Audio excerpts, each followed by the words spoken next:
Hi friends, welcome back to my channel.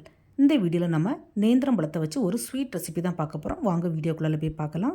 அதுக்கு முன்னாடி நம்ம சேனலை நீங்கள் ஃபஸ்ட் டைம் பார்க்குறீங்கன்னா ப்ளீஸ் சப்ஸ்கிரைப் பண்ணி வச்சுக்கோங்க. அப்போ தான் நான் போடுற வீடியோஸ் எல்லாமே மிஸ் ஆகாமல் உடனே உங்களுக்கு நோட்டிஃபிகேஷனில் வரும்.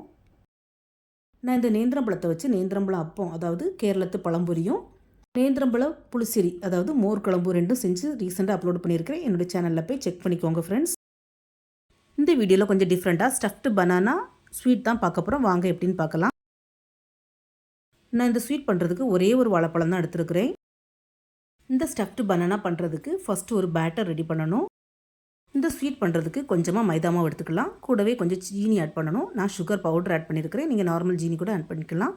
கூடவே ஒரு பிஞ்ச் போல் சோடா உப்பு, அப்புறம் ஒரு பிஞ்ச் போல் ஃபுட் கலர், இது yellow food colour kesari powder, yellow kesari powder add பண்ணியிருக்கிறேன். நீங்கள் உங்களுக்கு ஃபுட் கலர் வேண்டாட்டா இதை ஸ்கிப் பண்ணிக்கலாம். பட் இந்த எல்லோ கலர் சேர்த்து பண்ணும்போது ஒரிஜினல் வாழைப்பழ கலர்லேயே இருக்கும். இது அவ்வளோத்தையும் சேர்த்து லைட்டாக மிக்ஸ் பண்ணி விட்டுக்கலாம். அதுக்கப்புறமா கொஞ்சமாக தண்ணி சேர்த்து நல்ல திக்காக இட்லி மாவு பதத்துக்கு பிசைஞ்சு எடுத்துக்கலாம். இந்த ஸ்வீட் பண்ணுறதுக்கு பேட்டர் ரொம்பவே முக்கியம். ஸோ இந்த மாதிரி நல்ல திக்காக கட்டியாக பேட்டர் ரெடி பண்ணி எடுத்துக்கோங்க. அப்படி இல்லைன்னா நமக்கு ஸ்டஃபிங் வெளியில் வந்துடும். மிக்ஸ் பண்ண பேட்டரை தனியாக வச்சுட்டு இப்போ ஸ்டஃபிங் ரெடி பண்ணிக்கலாம். ஸ்டஃபிங் பண்ணுறதுக்கு ஒரு மிக்சிங் பவுல் எடுத்துக்கலாம். அதில் ஒரு 2 to 3 ஸ்பூன் சிவப்பு அவல் சேர்த்துக்கோங்க. இந்த அவலில் லைட்டாக தண்ணி ஊற்றி ஒரு 2 to 3 டைம்ஸ் நல்லா வாஷ் பண்ணி எடுத்துக்கலாம். ஏன்னா இதில் தூசி இருக்கும். அதுக்குன்னு அவலை ஊற எதுவும் வைக்க வேண்டாம், ஜஸ்ட்டு வாஷ் பண்ணி எடுத்தாலே போதும். அவலை நல்லா வாஷ் பண்ணி தண்ணி இல்லாமல் இந்த மாதிரி எடுத்து வச்சுக்கோங்க. அதில் 1 ஸ்பூன் துருவின வெள்ளை தேங்காய், 1 ஸ்பூன் சர்க்கரை, அதாவது வெல்லம். நான் நாட்டு சர்க்கரை எடுத்துருக்கேன், நீங்கள் சாதா வெல்லம் கூட எடுத்துக்கலாம்.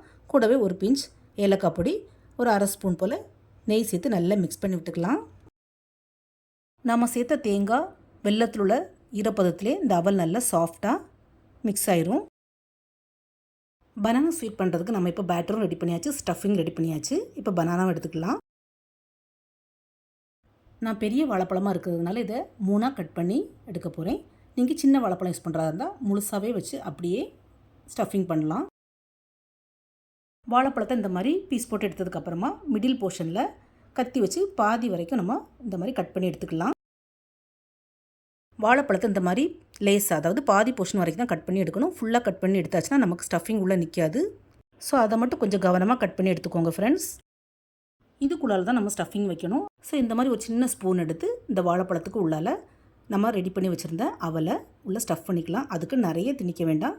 மேக்ஸிமம் எந்த அளவுக்கு பிடிக்குமோ அவ்வளோக்கு வச்சா போதும். இந்த வாழைப்பழத்துக்குள்ளால் ஸ்டஃபிங் நிறைய வைக்கவும் முடியாது, நிறைய வைக்கவும் வேண்டாம். ஸ்டஃபிங் நிறைய வச்சு திணிச்சோன்னா பழம் 2ஆக உடஞ்சி போகும்.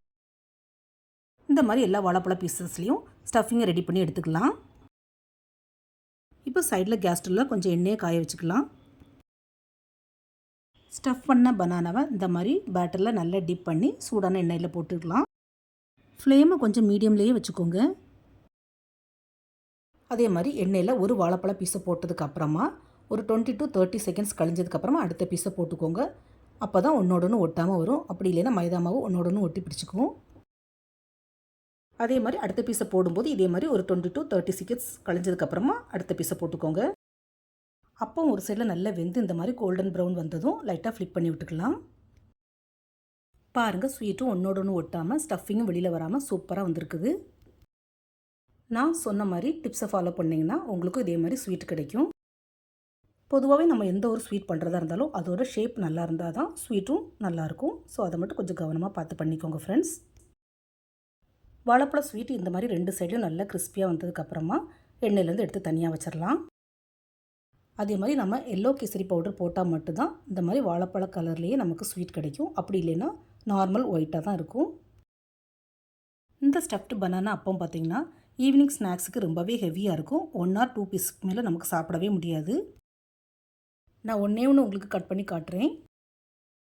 நான் இதே நேந்திர பழத்தை வச்சு வேறே நிறைய ஸ்வீட்ஸ் அண்ட் ரெசிபிஸ் செஞ்சு அப்லோட் பண்ணியிருக்கிறேன். என்னுடைய சேனலில் போய் செக் பண்ணிக்கோங்க ஃப்ரெண்ட்ஸ். வாழைப்பழத்தோடு சேர்த்து அவல், தேங்காய், வெல்லம், நெய் எல்லாம் சேர்ந்து நம்ம சாப்பிடும்போது செம்ம டேஸ்ட்டாக இருக்கும். இந்த வீடியோவை பார்த்ததோட விடாமல் நீங்களும் இந்த அப்பம் ரெசிபியை ட்ரை பண்ணி பாருங்கள். உங்களுக்கு இந்த ஸ்டஃப்டு பனானா ஸ்வீட் எப்படி வந்தது, பிடிச்சிருந்தான்னு உங்களோட ஃபீட்பேக்கை மறக்காமல் ஷேர் பண்ணுங்கள். இந்த வீடியோ பிடிச்சிருந்தா நம்ம சேனலை, அதாவது SRV கலக்கல்சல், லைக், ஷேர் அண்ட் சப்ஸ்கிரைப் பண்ணுங்கள். தேங்க்ஸ் ஃபார் வாட்சிங். See you soon in the next video. Bye.